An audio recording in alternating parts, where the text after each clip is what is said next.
Today, it has been put in its constitutional role by a prime minister who had the moral authority. Now, you're right, if in Pakistan you have prime ministers who have no moral authority, who got billions lying in Swiss bank accounts, and the ISI knows about it, they can't stand up to them.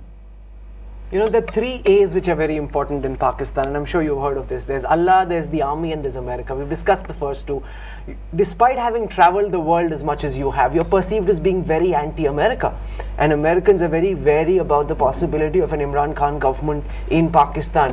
Why is it that you're so wary of the West? Well, number one, there is only one A that counts, that's Allah, for us believers. Secondly, to be called anti-American because you do not agree with American policies means almost like we slaves do not have the option to disagree with American policy.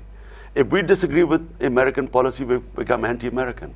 Never mind that majority of the American people now believe what I believe, that there was no military solution and this war on terror actually created more terrorists. This is now believed by the majority of American people. Does that make them anti-American too? So, do we have the option to disagree with the policies or not? I disagreed with this war on terror from day one.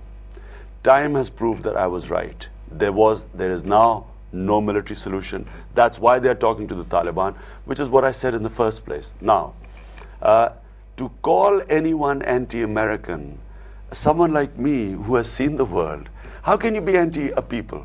How can I be anti-Indian, who knows so much of India? How can you be anti? Yes, I can be against Indian policy on Kashmir. I can be against 700,000 Indian troops in Kashmir, like I am against all military operation by Pakistan Army in Balochistan or in Fatah. I'm against all of them. It does not make me anti-Pakistan or anti-Indian. How do you see your relationship with America being different from that of previous governments?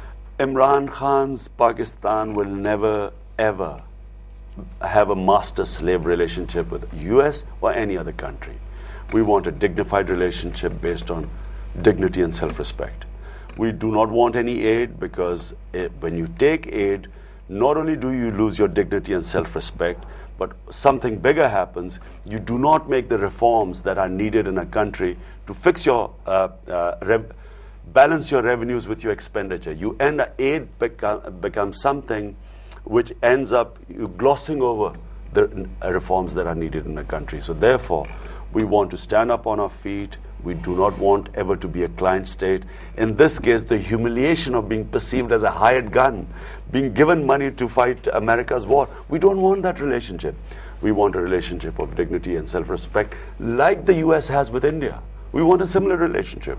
Mr. Imran Khan, for speaking to Headlines today, thank you very much.